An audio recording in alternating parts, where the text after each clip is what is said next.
इस वक्त हम पटना के गांधी मैदान। तो इसका मतलब क्या है कि आप डिमांड करें कि नहीं मेरा जाति ज्यादा है तो ज्यादा उसका नौकरी दो, ऐसा कोई बात नहीं है। हमारी पुलिस का रिजल्ट आया तो हम लोग को कितना मार्किंग आया वो कुछ नहीं पता। तो जिस दिन अकेला मिल गया ना तमाम चीज़ देंगे हम सीधे एकदम सीधे मार देंगे।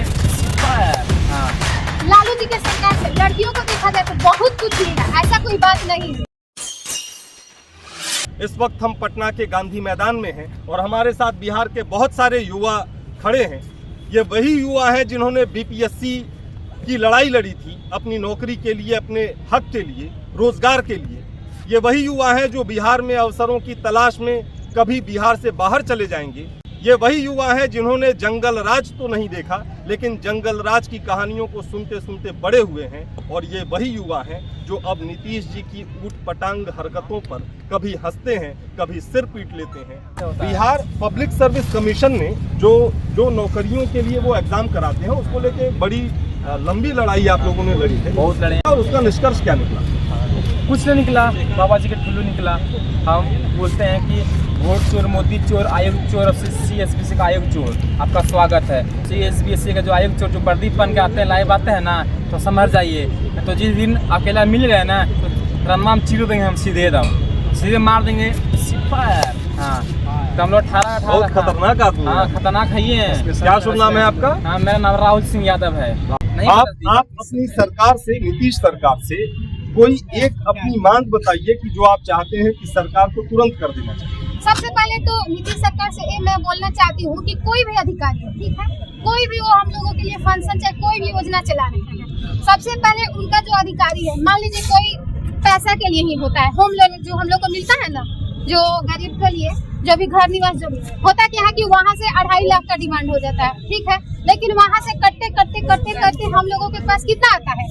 1.5 लाख 1 लाख रुपया, क्योंकि कोई बोलता है हमको 40,000 जो प्रधानमंत्री आवास योजना है जो मोदी जी की ओर से आता है उसमें यहाँ कमीशन कितना लगता है वो फंड लेने की? वो अभी हमें मिला ही नहीं है, हमें पता नहीं क्या होता है। नहीं मिला है। आधा 90% पता है ये नहीं कि क्या होता है। बोला हर घर में वाले 12,000 रुपए देंगे, और में जो घुस को 3,000 रुपए कमीशन मांग रहा है और वो हल्का सा बना दिए बस खाली शौचालय के लिए 3,000। हाँ मांगता है। इसको भी सरकारी रेट ही समझिए। हाँ। जो भी सरकारी योजनाएं होती हैं उन योजनाओं का आम लोगों को फायदा देने का भी एक रेट जो प्रशासनिक तंत्र है, जो अधिकारी कर्मचारी हैं वो तय कर लेते हैं। लोग क्या करेगा? तो आप बता रहे हैं कि यहाँ शौचालय वाली सुविधा लेने का रेट 3,000 है। अब 12,000 रुपए दे रहा था ना, 12,000 बस खाली हल्का सा 4 गोइटे लगा दिए, फोटो खींच के ले चल जाओ, फिर कबाड़ दो। तो क्या है 3,000 रुपए ले रहा है, 9,000 बाथरूम बचेगा। हम ही लोग जैसा अधिकारी जाकर बन के बैठते हैं, ठीक है, सरकार तो दे सकती है लेकिन जो हमारे अधिकारी बड़े बड़े बैठे रहते हैं वही सारे लोग बीच में खा जाते हैं। बिहार के युवाओं की 3 सबसे प्रमुख मांगे कौन सी? जो भी एग्जामिनेशंस होती है वो प्रॉपर तरीके से हो, फेयर वे में हो, वही क्वेश्चन जो उसका आंसर की जारी हो, दिखाया जाए क्या क्या नहीं। हमारी पुलिस का रिजल्ट आया तो हम लोग को कितना मार्किंग आया वो कुछ नहीं पता। पहला क्वेश्चन पेपर नहीं दिया जाएगा, दूसरा बात कार्बन कॉपी नहीं दिया जाएगा, कार्बन कॉपी दिया जाएगा क्वेश्चन तभी ना बच्चा मिलाएगा। मेन बात ये होता है कि मान लीजिए बिहार पुलिस का 19,838 फॉर्म भराया है, 13 लाख 1 लाख का कुछ का रिजल्ट आया है। मान लीजिए 13 लाख बच्चा एग्जाम देने जा रहा है तो हम अपना क्वेश्चन देखेंगे ना कितना सही व कितना नहीं। क्वेश्चन इसलिए दिखाने जाता है, कटा किस लिए जारी नहीं करता है और इसे किस लिए जारी नहीं करता है। इसमें आयोग को भी जाति से बिलोंग करता हो, मान लेते हैं कोई भी यादव बिलोंग करता हो, उसमें दिखता है यादव कौन है, इसको सही से जानकारी नहीं कि 20 नंबर लाया तो पास कर दिया, उसको रिजल्ट दे रहा है। ऐसा लोग आयोग करता है, जातिवाद करता है। मैं ये तो नहीं कहूँगा कि यूपी में नहीं है, यूपी में भी जातिवाद बहुत गहराई तक है, लेकिन बदनाम बिहार ज्यादा कर दिया गया। इसलिए तो देखेगा कि कट्टाचार नहीं करता गया, इसमें यादव कौन है, यादव समाज से कौन, इसको निकाल करके इसको पास कर दिया ताकि ये देखा जाए कि कहाँ पे किस जाति की संख्या ज्यादा है, किस कास्ट की संख्या ज्यादा है, वहाँ पे कैंडिडेट उसी कैंडिडेट को खड़ा किया। अच्छा, ये जो जाति जनगणना वाला विषय है, क्या आप लोग इससे सहमत हैं कि ऐसा होना चाहिए? बिल्कुल नहीं है, ऐसा क्या है, होना चाहिए था। आप ऐसा दिखा रहे 14% मान लीजिए यादव का ही है, ठीक है, तो इसका मतलब क्या है कि आप डिमांड करें कि नहीं मेरा जाति ज्यादा है तो ज्यादा उसका नौकरी दो, ऐसा कोई बात नहीं है। अच्छा, तेजस्वी जी भी एक बात कहते हैं, बोले थे कि बिहार से यादवों को नौकरी नहीं दे, पूरा बिहार की नौकरी दे रही है। अच्छा, तेजस्वी जी एक और बात कहते हैं कि जिसकी जितनी हिस्सेदारी जितनी संख्या उसका जिसकी जितनी भागीदारी उसकी उतनी हिस्सेदारी, क्या ये सही है? गलत है ये बिल्कुल। बोला था कि 14% यादव लोग का 14 अब मान लीजिए कि बिहार में अगर 100 में 20 लोग, मान लीजिए कि 100 में 20 लोग यादव हैं, तो क्या यादवों को केवल 20 नौकरियां ही मिलनी नहीं, ऐसा चाहिए? क्यों? और मान लीजिए जनरल कैटेगरी का और सारे SC ST कहाँ जाएगा सब? वो लोग को भी तो तो चाहिए। ये जो एक बहुत प्रमुखता से जो एक नारा गढ़ा गया है कि जिसकी जितनी जनसंख्या। मान लीजिए अगर आज के डेट में जनरल चाहे हर कैटेगरी अपना जातीयता बढ़ा दे, तब तो ऐसा आपस में कट करके हो जाएगा कि नहीं मेरा भी 30% है तो 30 को लड़का को चाहिए। ये कहेंगे या तो कहेंगे नहीं 50 को तो 50। ऐसा थोड़ी होता है। जातीयता मत देखिए, आप लीडर है, लीडर एक समान देखता है। ऐसा नहीं कि नहीं हमारा यादव है, यादव की तरह ही करेंगे, ऐसा कोई बात नहीं है। सबको इक्वल कीजिए तब जाकर के होगा, तब हम जानेंगे हाँ आप एक बिहार के डिप्टी CM है।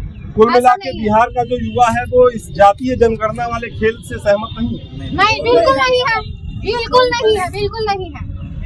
अभी बिहार में सुनिए, रहा बात नीतीश जी का सरकार का, तो लालू जी के सरकार से लड़कियों को देखा जाए तो बहुत कुछ मिला, ऐसा कोई बात नहीं है। लालू की सरकार में ऐसा हम लोग को फ्रीडम नहीं था पढ़ाई करने के लिए, नहीं घर से आप सुनते ही होंगे कि बहुत सारी लड़कियों को पढ़ने के लिए नहीं। आज हम लोग आजाद है, कहीं भी जाकर के हमारे माँ बाप भी पढ़ने के लिए खुला छोड़ा है। घर वाले बाहर जाने को कहते हैं? जी बिल्कुल कहते हैं। मतलब अगर आप नौकरी करना चाहें? मैं बताती हूँ, मैं खुद सिवान डिस्ट्रिक्ट से बिलोंग करती हूँ। वहाँ पे मैं कौशल युवा में डाटा एंट्री में जो टैली होता है वहाँ पे मैं 1.5 साल 2 साल टीचिंग कराई हूँ। 12 किलोमीटर अप डाउन करना जाना, तो क्या ये हम लालू की सरकार में जा सकते हैं? 12 किलोमीटर आप रोज जाती थी, फिर 12 आती थी? हाँ आते थे, डेली अप डाउन करना, कौशल युवा 8 घंटे खड़ा होकर पढ़ाई कराना, वहाँ पे टीचिंग कराना। उसके बाद मैं 2023 से वहाँ से मूव हुई। मेरे घर में कोई सरकारी नौकरी नहीं है, मेरे पापा खुद ड्राइवर है, लेकिन हम लोग का सपना ये है कि नहीं, तो पापा भले ड्राइवर है चाहे कुछ भी हो, वो कहीं से भी कमा कर हमको पढ़ा रहे हैं, लेकिन हमको वर्दी लाना है, पुलिस बनना है तो बनना है। पहले अपने गांव की पहली मैं लड़की हूँ जो पहले बार मैं मेरिट से छट चुकी हूँ, लेकिन फिर मैं क्या की मेहनत की हूँ और इस बार फिर रिजल्ट आई हूँ 13 लाख में। एक बार इनके लिए आप लोग तालियां बजाते हैं। आप बहुत अच्छा बोल भी रही हैं और आपका जज्बा भी बहुत कमाल का है। हमारे जितने भी युवा हैं उनको ये सोचना चाहिए कि मेरे पापा मम्मी कुछ भी हो, लेकिन हम उनका जमीन चाहे कुछ भी नहीं बेचना चाहिए। हम अपने मेहनत करके, अपने मेहनत के बदौलत अपने पापा का नाम रोशन करें। बिल्कुल, बिहार के युवा का ये जज्बा काबिले तारीफ है कि वो अपने दम से, अपनी मेधा से, अपनी मेहनत से एक नए भविष्य का निर्माण करना चाहता है। अभी जो राजनीतिक स्थिति है इसमें आप लोग बदलाव के साथ है या जो चल रहा है इसको आगे जारी रखना चाहते हैं? अभी तो नहीं बता सकते, वो तो वोट होने के बाद ही पता चलेगा। आप युवा हैं, तेजस्वी जी युवा चेहरा है, आप लोग तेजस्वी जी के साथ सहमत क्यों नहीं हो पाते, क्या वजह? के पिताजी और उनके माता जी के समय जितना भी बहुत सारे क्राइम, खास करके शिल्पी जैन के बारे में हम बात करना चाहेंगे। वो एक पुराना मामला है, लेकिन इंसाफ तो नहीं है। अब आपने जब जिक्र किया ही है तो सम्राट चौधरी जी पर जो भाजपा के डिप्टी CM हैं, इस तरह के आरोप सामने आए, इस बारे में क्या कहना है? मैं किसी पार्टी की नहीं हूँ, और जो भी अगर गलत कर रहे हैं, जो गलत है तो गलत है। तो CM जी हो चाहे कोई हो, सबसे पहले अपना घर चलाना सीखे कि घर को कैसे चलाना है, ठीक है? घर तो वो लोग ऐसा चला रहे हैं कि वही तो आपके होश उड़ जाएंगे जिस दिन कमाई पता चलेगी। सबसे पहले अपने फैमिली को संभालना सीखे। अगर हम बिहार में किसी एक ईमानदार नेता की बात करें, कोई किसी का आप नाम कोई लेना नहीं है, चाहेंगे कोई कोई बहुत बैठेगा ईमानदार चेयर पे, नेता और ईमानदार कोई नहीं। आप भी कल बैठिए, नीतीश जी भी नहीं है। अभी वही कीजिए। तेजस्वी यादव किसी मुद्दे पर बात करते हैं, आलतू फालतू नहीं, 1947 पर बात नहीं करते, मुद्दे पर क्या बोले, पूरा बिहार सिर्फ यादवों को नौकरी देंगे, पूरा बिहार को नौकरी देंगे। जिनका खुद का एजुकेशन पूरा नहीं हो पाया, आपको लगता है कि वो एजुकेशन सिस्टम ठीक है? कौन सम्राट चौधरी कौन सा पढ़ा लिखा है बढ़िया, वो तो डिप्टी CM है, क्या कुछ कर पा रहा है? प्रशांत किशोर जी के बारे में क्या कहना है? बहुत मेहनत कर रहे हैं, 3 साल उन्होंने बिहार में किया है, सुन रहे हैं कि कई सौ करोड़ रुपए उन्होंने बहा दिए बिहार में।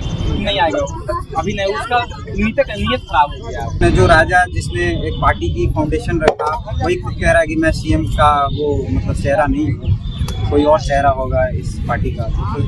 मोदी EVM का चोरी ना करे तो इस बार बीजेपी नहीं, इस बार RJD पक्का।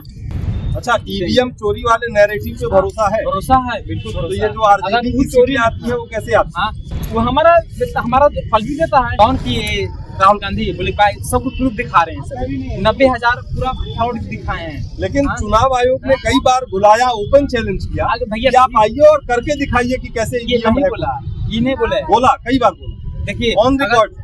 आप लोग अगर आपने अगर सिस्टम जारी कर दी, अगर ऐसा है, उन्होंने कहा कि आप दुनिया से किसी को लेकर आइए और ईवीएम को हैक करके दिखाइए, कोई नहीं है। हैक है सर, लेकिन वो राजनीतिक रैलियों में ईवीएम की बात करते हैं, लेकिन वहाँ जहाँ जाके साबित करना है वहाँ तो सब फेस मामला है। इस मामले नहीं, बाकी में सही है। आप कन्हैया कुमार के फैन, उसका बिगेस्ट फैन है, जो बोलते रियल बट बोलते हैं, बाकी में ऐसा है।